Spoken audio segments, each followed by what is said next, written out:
my sense, this is one of the reasons I'm an American optimist, is that just as with the Soviet Union, most conventional wisdom exaggerates the strength of the Chinese system, is taken in by the propaganda, and doesn't see the rot within.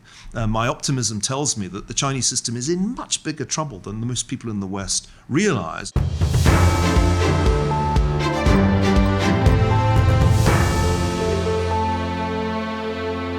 Welcome to the American Optimist. I'm excited to have Niall Ferguson with us today. Niall's a friend, and he's also one of the great living historians and economists. And from my point of view, you've written over a dozen very popular books, and you've taught at Oxford and Harvard, and you're at Stanford at Hoover now as well. And excited to talk to you a little bit about what's going on in America and the world today. Your latest book is called Doom, The Politics of Catastrophe. This is the American Optimist. I understand Doom is an ironic title, so you don't think we're doomed. No, we're not doomed, but we're kind of preoccupied with doom as a species. We love talking about the end of the world. All the great religions have a kind of apocalyptic end, and you've got a new millenarian movement at the moment, which is the radical environmentalist movement, which says the world is going to end in 10 years, I think. And what's interesting is that, of course, the world doesn't end nearly as often as we predict that it will end. In fact, it hasn't ended. We do have disasters, though, to contend with. And these are the problem because they don't come with any much predictability anyway. And we're constantly taken by surprise by disasters. That's really the thing we have to worry about, not the end of the world. In just the same way that we have a kind of ambivalent relationship to death. I mean, we kind of know that death is inevitable, but we try not to think about it too much. And then when we're confronted with a sudden increase in our risk of death, we go from complacency to panic without really finding the middle ground in between. That's what the book is about. We seem like we panicked a lot more than usual the last couple of years versus almost any other time in history, right? Like, why is that? It's an interesting question. I mean, I think part of the reason is that we had some pretty sweet decades in terms of improving. So we've all mortality. gotten soft, basically. We are. Compared with my grandfather's generation, my grandfathers fought in the world wars. They had to contend with the Great Depression. Infectious disease was a part and parcel of life in the 1950s. And so by comparison, we are quite soft, and we do expect, we almost regard it as guaranteed that we'll live into our 80s, and regard death as really some kind of terrible swindle that's been perpetrated that we want to blame on something. Historically, people didn't think that at all. They thought they'd be lucky to get 40s, 50s, 60s. If you read Shakespeare, death is ubiquitous. People frequently die at a young age, either through violence or misfortune. We've got accustomed to a very low-risk environment. We have a culture of safety that has become all pervasive in most Western civilizations. We have a bureaucracy that's principal objective is to minimize risk. So whenever something's too successful in a company or whatnot, it gets comfortable, and then sometimes it gets surprised and hit and declines. And you have this pattern in history of the rise and fall of civilizations. Are we past our peak? Are we soft and declining, or is there another up leg coming at some point? Or how do we get there? Well, one of the key arguments in Doom is that we don't really have cycles of history, much as we would like to find them. I mean, it's a constant quest to find the cycle of history, because if we can only find that, we'll be able to predict the next cycle. Unfortunately, history is not at all. It doesn't really cyclical. work that way. We project that onto it, but there's not really a rise and fall. Well, there's too much random stuff going on, like the disasters I mentioned earlier. It's also the case that the civilizations you alluded to are very, very complex systems. I mean, if a big corporation's a complex system, or a city is a complex system, well, a civilization is a vast complex But they do have system. special interests. They can get in charge, and they can rule things for their own good, but not for the good of everyone else, and that can cause decline in different metrics, right? Yes, except decline is reversible. I mean, you go through bad patches, but that doesn't mean you're going to kind of expire. You see, the thing is that complex systems aren't like us humans. Yeah, we are young, then we get to our prime, and then we kind of decay. And there's just no way around that, unless maybe you're Peter Thiel. But the rest of us kind of have to reckon with that.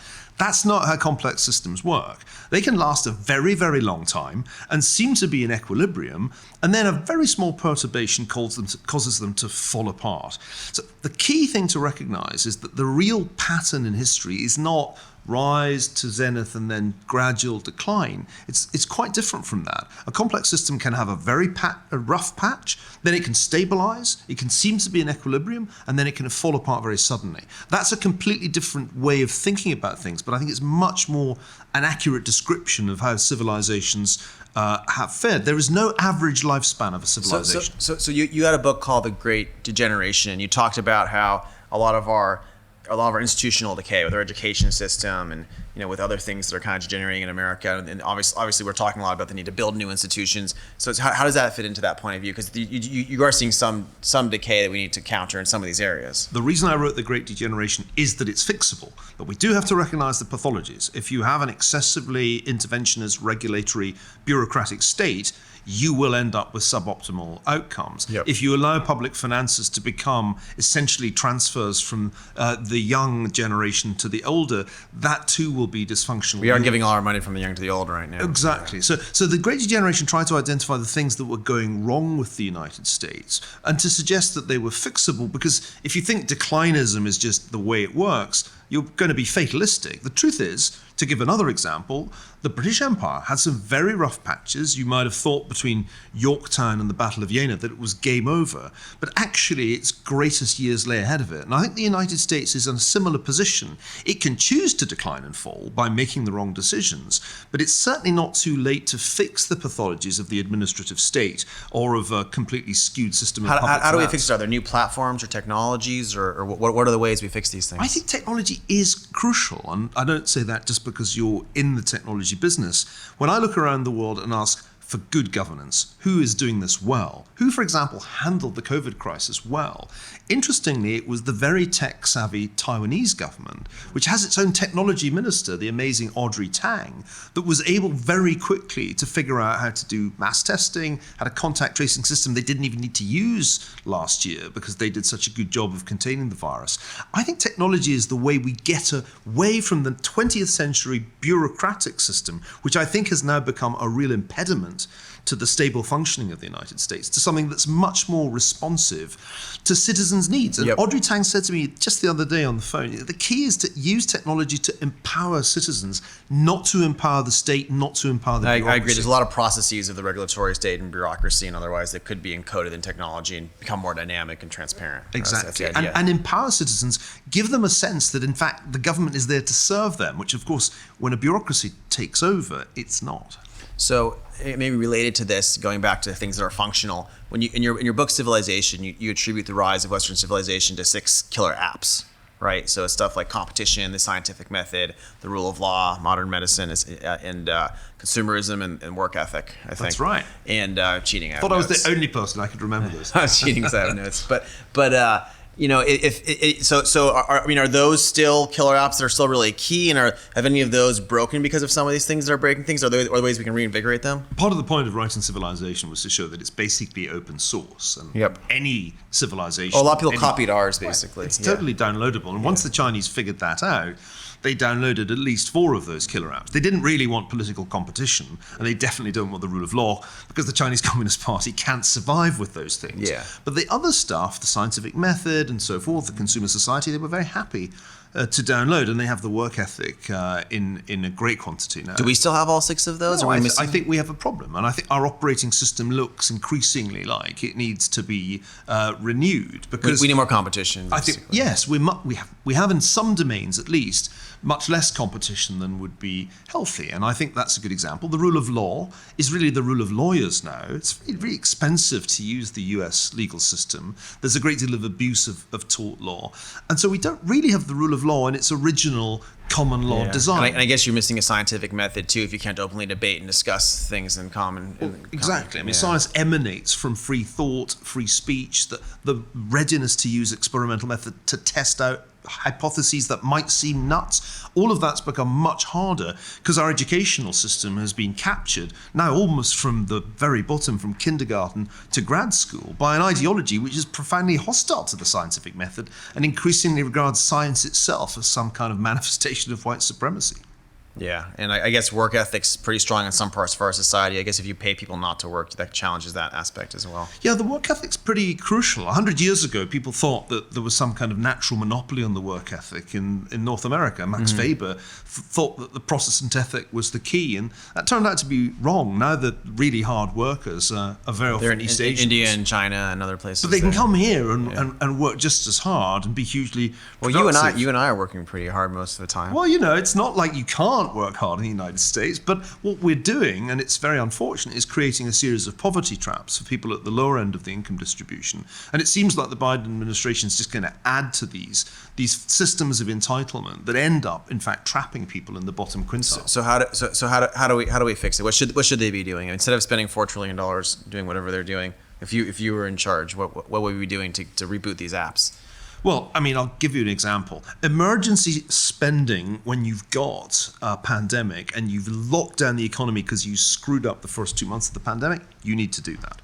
You do not need to continue that level of spending as the economy rapidly recovers because the pandemic is ending, because you have a successful vaccination program. So we're already in the business of overheating the economy. And if Larry Summers, the high priest of secular stagnation, thinks we're overheating the economy, we're overheating the economy. There's going to be an inflation problem. It's already visible. So they're creating needlessly a problem for themselves by thinking that they have to keep doing this aggressive fiscal stimulus.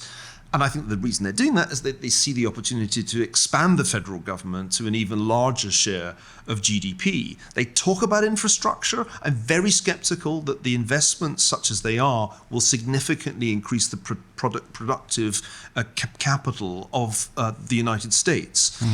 In fact, it may in fact be a wash. We might end up investing in some technologies when we could in fact have let the shale gas revolution deliver an equally good, if not better, outcome for productivity. So I think that the list of mistakes is long, Joe, but you asked me what should they be doing? What should we be doing? And I think the answer is actually relatively simple. It's what I try to argue in The Great Degeneration, that there needs to be an attack on the regulatory state, which is a profoundly dysfunctional entity, vast numbers of government agencies. Yeah, there's no check on it. None at all. And in fact, we see that they fail at the job they're supposed to do. The public health bureaucracy failed with COVID. You think everyone kind of realized how badly the regulators failed in the last year? That maybe it's more popular energy around What's sad is that there hasn't been a realization that time and again in crisis after crisis, going all the way back to 9/11, this large bureaucracy with all its different agencies has failed. It failed in the case of the financial crisis. It failed with COVID. And it's not for lack of planning. They have any number of regulations and pandemic preparedness plans and bank capital adequacy regulations. It's just that they don't work. So we need to be much more skeptical about the claims of big government, and we need to be working hard to replace this antiquated way of doing things with something that is more tech-enabled and more efficient and less costly. Shrinking the government should still be the goal. Unfortunately, in the crisis of the last year and a half, that argument has, I fear, decisively been lost. But there are other things that are actually lower-hanging fruit. We have a pathologically dysfunctional system of education, particularly in public schools, because the power of the teachers' unions is too great. It's a vested interest. It's hurting our kids, especially poorer kids. That's the kind of thing that a truly reforming administration would be taking on. Of course, it's not going to happen. We'd be giving poor kids choice, basically. Exactly. And we know that that's actually popular with the kind of families who are stuck with lousy public schools, but it's precisely what isn't being delivered. And unfortunately, neither party has really addressed this in a serious way in all the time that I've been in the United States, which is 2 decades now. It's interesting as so many of my friends are talking about these issues now, and yet hopefully they're coming to the surface to the point where you can fight for them. Well, Lenin said the worse the better. Well, we've certainly got it worse. The question is, does that lead to some improvement at some point? And I think it'll only be when we rethink, and this applies particularly to Republicans, we rethink our critique of the administrative state. Because at this point, I think we almost have to go back to first principles. First principles when it comes to education, first principles when it comes to legal reform and criminal justice reform, and first principles above all when it comes to governance and how we deliver public services. Well, going back to first principles, let's talk about first principles of money. A lot of what we're talking about here is you have this big centralized thing, top down, in the middle of the country, in a very Soviet way, is running things and breaking things, and we were trying to do things bottom up, distributed, let people decide independently. That's what cryptocurrency is about too. So a lot of people are very excited about this decentralized finance and about taking power away from the Fed, taking power away from governments and finance. What are your thoughts on cryptocurrency? You wrote The Ascent of Money and talked a lot about this. Is crypto what's next for money over the next coming decades? Crypto's not quite money yet at the moment. It's a lot of digital assets. And I think that's an extremely healthy sign that we still have the capacity to achieve financial evolution, it's obvious that the fiat system is reaching some kind of critical threshold. They seem to be accelerating it with what they're trying to do right now. Massively rapid monetary growth, the explicit financing of government deficits that are running in trillions of dollars every year as far as the eye can see. You sense that the existing system is going to be driven to breaking point. And it's lucky that some kind of alternative ecosystem is evolving. And I'll give you a historical analogy, Joe. This was what it was like in the days of the Habsburg Empire, when a debased coinage, this was the great inflation of the 16th and 17th century, ceased to be useful really in the realm of trade. What did merchants do in the early modern period? They used bills of exchange. Now, bills of exchange to finance trade were bits of paper. They were authenticated by merchant signatures. It was a decentralized financial system. The state was not involved, and it was the key to the first phase of globalization. Was there must have been a lot of fraud if people were doing this? Well, of course, the trouble with any new system is that it's volatile because it's experimental, and it has security gaps, which are obviously going to be exploited. But they made it stable enough to work. Ultimately, bills of exchange became the basis of international trade finance right through the 18th, 19th, and into the 20th century. And people forget when they say there's something new about decentralized finance. No, the original decentralized finance was the basis of the expansion of global trade that was absolutely crucial to the Industrial Revolution. So in some ways, I think of Bitcoin particularly, but crypto and decentralized finance generally, as a new tech-enabled version of that stateless monetary system that evolved to finance trade. So you reminded me, if we're talking about the 17th, 18th, 19th century finance, you've written a lot about the Rothschilds. I think you got access to their records and you wrote some really cool things. I guess a couple questions. One, is there something similar going on with the concentration of wealth now to anything we saw back then? And are there any lessons we can learn from the Rothschilds and from how they worked in those times? It's interesting because although income distribution has clearly widened to the point that it's reminiscent of the 1920s, wealth distribution has not got as unequal as it was in the 19th century. Still, I think there are things that we can learn. So 19th century is much, much more unequal. It is, yeah. I mean, because there really are a very large proportion of people with nothing at all. I mean, with grinding poverty that we can barely imagine. So we have moved into a different world in which significant amounts of redistribution are being done, but also people have some capital at a much lower level of the distribution. But what's interesting when you look back at the 19th century is the role that this extraordinarily wealthy family, who made their money from nothing, started in the ghetto of Frankfurt in the late 18th century. Once they had become what they were, which was really the gatekeepers of the international bond market, they were not content with mere wealth.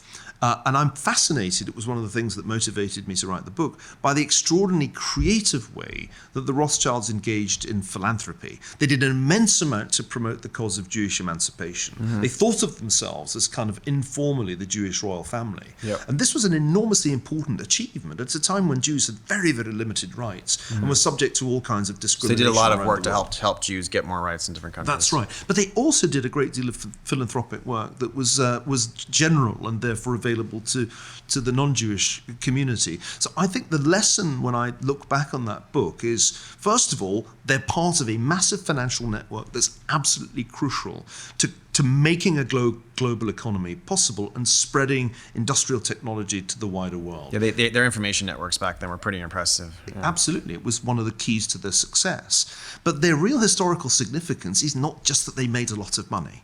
It's the fact that once they'd done that, they had a very powerful sense of social responsibility and vision. They had a vision of a society in which Jews were no longer a despised minority, but were fully fledged members of society who could take their seats in the House of Commons in London, who could enjoy true civil rights. So people sometimes forget that the Jews had to have this fight for civil rights in the 19th century. You think Rothschild's key in England of making the Jews more equal they were successful? Absolutely. Yeah. I mean, this was an amazing achievement considering that the Jews had been expelled entirely from England in the Middle Ages. By the mid-19th century, Lionel de Rothschild can take his seat as a member of Parliament in the House of Commons and is able to insist that he does not take his oath as a member of Parliament on the New Testament. Is this the same guy who also had the zebras pulling his carriage? No, that's a later member of the Rothschild family. Okay, they also get into zoology. But actually, the next generation of Rothschilds, there's a Rothschild in the House of Lords. Yep. This is a really important story that we sometimes forget. I mean, one notices these days hostility to Jews and a tendency to treat Jews as if they were never at any point a discriminated against minority. Well, reading my history of the Rothschilds will remind you of just how long a road it was from the Frankfurt ghetto to the House of being Lords. brought up Jewish, you're still reminded of some of the history and what the Christians in Europe did. There's still a little bit of a sore spot. Yeah, as indeed there should be. In Doom, I point out that in the great pandemic of the mid-14th century, the Black Death, attacks on Jewish communities were one of the ways in which popular panic manifested itself. I mean, are the Jews actually in danger again of this, or is it going to be a different groups that people attack if there's trouble? I'm troubled by the manifestations of anti-Semitism that I see in the United States, in Europe, as well as in the wider world. It's really something that, for me as an historian, is deeply alarming. I'm not a Jew myself, but I've spent a lot of my career as an historian thinking about the fate of the Jews of Europe, who, remember, after the time of the Rothschilds, after that extraordinary achievement of emancipation, became the victims of the worst, most systematically organized genocide in history, the achievement of what seemed to be a highly sophisticated society, namely the German Empire. So nobody should trivialize anti-Semitism. Nobody should assume that it's somehow gone away or been trumped by other issues of say, racial inequality. The problem of anti-Semitism is a persistent one through history, and it can never be dismissed lightly. It is ironic that there's a pandemic and then this is going on again right now. It does seem like a pattern there. That is pattern recognition, and indeed there's some very interesting research showing that sites where there were anti-Semitic attacks in the 1340s were also sites centuries later of support for National Socialism during the rise of Hitler. So there are some really striking patterns in the historical data on this issue. So maybe circling back a little bit, because it's called The American Optimist, I want to hear a little bit more from you about like what's going to happen in the next 20, 30 years. Are you optimistic in 2050 we'll have a totally different set of problems than we have now, or are some of these trends things we're going to be dealing with for quite a long time? I'm an optimist in the sense that I chose to come to the United States. I wasn't just born here, and I still think that the prospects are brighter here than most native-born Americans realize. The United States has a bunch of secret sauces. It has a unique operating system politically that, despite those who predicted Weimar America, withstood the upheavals of the last few years, just as the founders intended. So I'm an optimist about the political system continuing to function. So we're 30 times wealthier than we were 200 years ago for the median person. Is it going to be... Are they going to be like that again? Is the future 100, 200 years from now just completely different and positive and brighter? Are we Potentially. I mean, remember, there are all kinds of things that we still have to exploit in the realm of technology, and particularly biotechnology. If mRNA vaccines were the key to defeating COVID, which I think they were, there's a whole lot more that technology still has to do. My sense is that there are still many more extraordinary breakthroughs to come. And those who say, no, we've reached a plateau, it's probably the beginning of decline, it's going to be stagnation, our grandchildren will be worse off than us, I think they're getting it wrong. And of course, people were saying exactly those things at the beginning of the 19th century, massively underestimating the impact of technological change in every domain. Because remember, technological change changes everything. It changes food supply, it changes medical care. It doesn't just produce cheap shirts or cheap widescreen TVs. So I remain an optimist that we still have a lot more, it may be slightly higher hanging fruit, but a lot more fruit to harvest from science and the application of science to the problems that we confront as a species. Do you think there's going to be competition in government around and outside of the U.S.? Because, you know, a lot of people for the first time are moving out of California, out of New York. Obviously, people always have done this, but recently it's been a huge wave in the last couple of years. And are people going to be going to charter cities and free cities? Are there new countries going to evolve? Are things like that likely in the coming years, or is that silly? I think the federal system will continue to do what it says on the Federal tin, system give will. people choices. Yeah. I think outside the United States, it is much harder than some of my more radical libertarian friends imagine to create a new state. Small states are very vulnerable. That's one of the lessons of history. It's big empires that call the shots, and you're only a viable city-state as long as the big empires are happy for you to be one. Ask Singapore. So my sense is that the most important competition politically is actually within a decentralized system like the United States. Well, that's what with our Cicero Institute, we're working in 8 states to pass laws right now. That's my bias as well. As you fix the different states, you teach them it's one of the keys to the superiority of the American system over the more centralized states that we see in the rest of the world, not least in China, which, although we are told again and again is the power of the future, the rising power, suffers from the chronic pathologies of excessive centralization and lack of any accountability through a free press or the rule of law. My sense, this is one of the reasons I'm an American optimist, is that just as with the Soviet Union, most conventional wisdom exaggerates the strength of the Chinese system, is taken in by the propaganda, and doesn't see the rot within.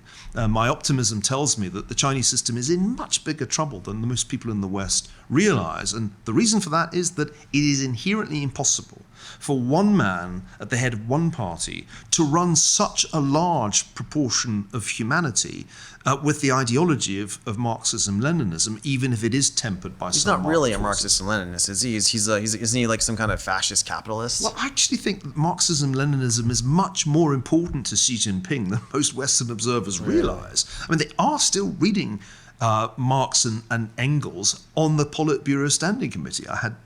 Was explained to me recently by the head of research of the party in Beijing. And Xi is much more ideological than I think is realized in the West, because people hear his speeches for Western audiences at Davos, but they don't actually hear what Xi is saying in Chinese to Communist Party cadres. And when one looks closely, in fact, Xi Jinping has turned the clock back ideologically and is dialing back the room for maneuver of the market elements in the Chinese system. And if you don't believe me, ask Jack Ma how life is going. Do you actually believe? I heard there's like 70-something billionaires who've disappeared or something in the last decade. Is it true that there's just a lot of powerful, successful people there being kind of taken out if they're not going along? I couldn't give you an exact number, but there's no question that the party is extremely ruthless in asserting its power over the new power, the new China that's arisen, particularly in the world of technology. So this, again, is not transparent. We don't really see clearly what's going on. But my sense is that we exaggerate how capitalist the Chinese system is. We forget that in the end, it's a one-party state, and state-owned enterprises really dominate the system. And if you try to challenge that, as Jack Ma did, sooner or later, you're going to be rolled back. They don't seem to be very into creative destruction and Schumpeter there, huh? No, I mean, although, of course, there's Some been parts plenty there. of destruction. That was part of the point of Mao Zedong's revolution. It wasn't very creative. I mean, they trashed their traditional culture in the Cultural Revolution. People in the West don't realize that left a vacuum that has really only been filled by the pursuit of wealth. But the chronic corruption of the party, which has only been partly addressed by Xi Jinping, remains a central problem, and the reason why I think ultimately this system will lose legitimacy, especially as the growth rate comes down. So if we can manage to stay a free country, we're not necessarily going to be overtaken by the Chinese system. At the end of civilization, I said the principal threat to Western civilization is not from outside, it is not from China, it is from within. And if we choose in our schools and universities to relentlessly attack our civilization and its values, then we'll only have ourselves to blame if we have basically hit the And if we embrace the core values of our civilization and the killer apps, then maybe we'll still be pretty well off. Absolutely. They can save even this generation from itself. Awesome. Thank you very much. Thank you, Joe.